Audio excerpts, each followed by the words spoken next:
महाराष्ट्रातील महत्त्वाच्या बातम्या फक्त 10 मिनिटात. या चॅनेलला अजूनही सबस्क्राईब केलं नसेल तर आत्ताच करा. राज्यातील एमपीएससी परीक्षा अधिक पारदर्शक आणि गतिमान होण्यासाठी उमेदवारांनी कुठल्याही आमिषाला बळी न पडता केवळ अभ्यास आणि परीक्षेवरच लक्ष केंद्रित करण्यासाठी राज्य सरकारने महत्त्वाचा निर्णय घेतला आहे. यूपीएससीच्या धर्तीवर आता एमपीएससी परीक्षेतही काही बदल आणि सुधारणा करण्यात आल्या आहेत. यूपीएससीतील प्रतिभा सेतूप्रमाणे एमपीएससी निपुण सेतू सुरू करण्यात येईल. त्यामुळे परीक्षार्थी युवकांनी एकदा परीक्षा दिली की पुन्हा नोकरीसाठी परीक्षा देण्याची गरज नाही. एमपीएससी मार्फत शासनाच्या एका विभागातील नोकरीसाठी परीक्षा दिल्यानंतर दुसऱ्या विभागासाठी परीक्षा न देता वेटिंग लिस्टचा उपयोग केला जाणार आहे. त्यातून खासगी कंपन्यांना देखील एमपीएससी मधील उमेदवारांना नोकर भरती करता येईल. एमपीएससीच्या उमेदवारांसाठी फडणवीस सरकारने हा मोठा निर्णय घेतला असून अंतिम निवड झालेल्या उमेदवारांना याचा लाभ मिळणार आहे.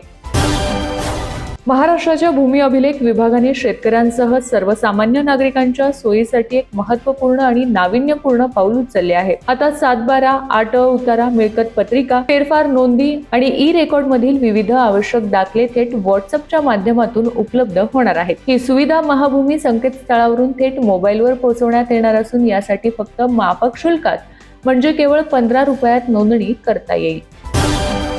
पंजाब बँकेची फसवणूक करणाऱ्या नीरव मोदीला लवकरच भारतात आणण्यात येणार आहे. त्याच्या प्रत्यार्पणाचा मार्ग मोकळा झाला असून सीबीआयची एक टीम लंडनमध्ये दाखल झाली आहे. त्याला आर्थर रोडमध्ये आणणार असल्याची माहिती मिळत आहे. कैसे हराया फेम एमआयएमच्या उमेदवार सहर शेख यांच्याकडून शासकीय यंत्रणांची दिशाभूल झाल्याचं समोर आलंय. त्यांनी अधिकाऱ्यांची दिशाभूल करून महाराष्ट्रातील बनावट जातीचा दाखला मिळवल्याची तक्रार करण्यात आली आहे. त्यामुळे आता त्यांचं नगरसेवक पद धोक्यात येण्याची शक्यता आहे. राज्याच्या बहुतांश भागात भारतीय हवामानशास्त्र विभागाने उष्णतेच्या लाटेचा इशारा दिला असताना पुण्यातही गेल्या 2 दिवसात तापमानाचा पारा 40 अंशाजवळ रेंगाळला आहे. तर उपनगरात तापमान 41 अंशाच्या पुढे पोहोचले आहे. महाराष्ट्रावर असलेली प्रत्यावर्ती चक्रीय वात स्थिती आणि पूर्वेकडून येणारे वारे यामुळे कोकणामध्ये उष्ण आणि दमट वातावरण स्थिती निर्माण झाली आहे. आज आणि उद्या कोकणात ही स्थिती कायम राहू शकते. तर मध्य महाराष्ट्र, मराठवाडा आणि विदर्भात तुरळक ठिकाणी उष्णतेच्या लाटेचा इशारा देण्यात आलाय. अॅट्रॉसिटी प्रतिबंधक कायद्याअंतर्गत मृतपीडितांच्या 889 पात्र वारस व्यक्तींना शासन सेवेत संधी देण्याचा निर्णय घेण्यात आल्याची माहिती राज्याच्या सामाजिक न्याय राज्यमंत्री माधुरी मिसाळ यांनी दिली आहे. राज्याचे परिवहन मंत्री प्रताप सरनाईक मराठी भाषेवरून चांगलेच आक्रमक झाले आहेत. 1 मे पासून परवानाधारक रिक्षा व टॅक्सी चालकांना मराठी भाषा येणे अनिवार्य करण्यात येणार आहे. याबाबत मोटार परिवहन विभागाच्या 59 प्रादेशिक व उपप्रादेशिक कार्यालयांमार्फत परवाना तपासणी मोहीम राबवण्यात येणार असून संबंधित चालकांना मराठी लिहिता व वाचता येते का याची पडताळणी केली जाणार आहे. मराठी भाषेचे ज्ञान नसलेल्या चालकांचे परवाने रद्द करण्यात येतील असा इशारा सरनाईक यांनी दिला आहे. भाजप नेते सम्राट चौधरी हे बिहारचे नवीन मुख्यमंत्री बनले आहेत. सम्राट चौधरी यांनी बुधवारी बिहार लोकभवनात पद आणि गोपनीयतेची शपथ घेतली आहे. यासह बिहारमध्ये भाजपचा मुख्यमंत्री असण्याची ही पहिलीच वेळ आहे. माजी मुख्यमंत्री नितीश कुमार यांची राज्यसभेवर निवड झाल्यानंतर त्यांनी आपल्या पदाचा राजीनामा दिला होता. भारतीय राजकारणात महिलांच्या सहभागासाठी एक नवा अध्याय सुरू होत आहे. संसदेच्या गुरुवारपासून सुरू होणाऱ्या 3 दिवसीय विशेष अधिवेशनात नारी शक्ती वंदन अधिनियमातील महत्त्वपूर्ण दुरुस्त्यांवर चर्चा होणार आहे. विशेष म्हणजे जनगणनेची वाट न पाहता 2011च्या डेटाच्या आधारे महिला आरक्षण लागू करण्याचा केंद्र सरकारचा विचार असून यामुळे 2029च्या लोकसभा निवडणुकीतच महिलांना 33% जागा मिळू शकतात.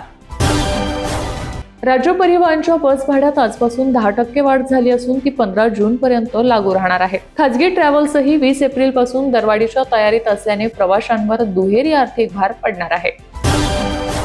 नाशिकमधील त्र्यंबकेश्वर मंदिर येथे दर्शनाच्या काळाबाजार प्रकरणात पोलिसांनी कारवाई तीव्र केली आहे. विश्वस्त पुरुषोत्तम कडलग यानंतर त्यांच्या 2 पुतण्यांना अभिषेक व ओम कडलग यांना अटक करण्यात आली आहे. व्हीआयपी दर्शनासाठी पैसे घेऊन रॅकेट चालवले जात असल्याचे तपासात उघड झाले असून पोलिसांनी स्टिंग ऑपरेशनद्वारे पुरावे गोळा केले आहेत. सध्या या प्रकरणाचा पुढील तपास सुरू आहे. आम आदमी पार्टीमधील अंतर्गत कलह आता समोर येत आहे. पंजाब सरकारने राज्यसभा खासदार राघव चड्ढा यांना देण्यात आलेली Z+ श्रेणीची सुरक्षा काढून घेतली आहे. पंजाब पोलिसांनी गेल्या आठवड्यात चड्ढा यांचे सुरक्षा कवच हटवले. पंजाबमधून राज्यसभेचे खासदार म्हणून निवडून आल्यापासून चड्ढा यांना राज्य सरकारकडून सर्वोच्च स्तराची Z+ सुरक्षा पुरवण्यात आली होती. शासकीय दाखले आणि प्रमाणपत्रांमध्ये वाढत चाललेल्या बनावटगिरीला आळा घालण्यासाठी महसूल विभागाने महत्त्वाचा निर्णय घेतलाय. आता तहसीलदार आणि उपविभागीय अधिकारी कार्यालयांतून दिली जाणारी सर्व प्रमाणपत्रे हायटेक स्वरूपात उपलब्ध होणार आहेत. या नव्या प्रणालीमुळे कागदपत्रांची विश्वासार्हता वाढण्यासोबतच गैरप्रकार रोखण्यास मदत होणार आहे. लैंगिक अत्याचाराच्या आरोपाखाली अटकेत असलेल्या संशयित भोंदू अशोक खरातने पुत्रप्राप्तीचा दावा करून एका महिलेवर लैंगिक अत्याचार केल्याची माहिती विशेष तपास पथकाने न्यायालयात दिली आहे. त्यानुसार खरातला 4थ्या गुन्ह्यात 5 दिवसांची पोलीस कोठडी सुनावण्यात आली आहे. तुम्ही छोटे दुकानदार आणि लघु उद्योजक असाल आणि तुम्हालाही व्यवसायासाठी खेळत्या भांडवलाची चिंता असेल तर आता ही चिंता विसरा, कारण केंद्र सरकारने याच महिन्यात छोट्या व्यावसायिकांसाठी एक क्रांतिकारी क्रेडिट कार्ड लॉन्च करण्याच्या तयारीत आहे. या योजनेमुळे आता व्यापाऱ्यांना सावकारांकडे चक्रा मारण्याची गरज उरणार नाही. कमी व्याजदर असलेल्या या क्रेडिट कार्डमुळे उद्योजकांना 5 लाख रुपयांपर्यंतची मदत मिळणार आहे.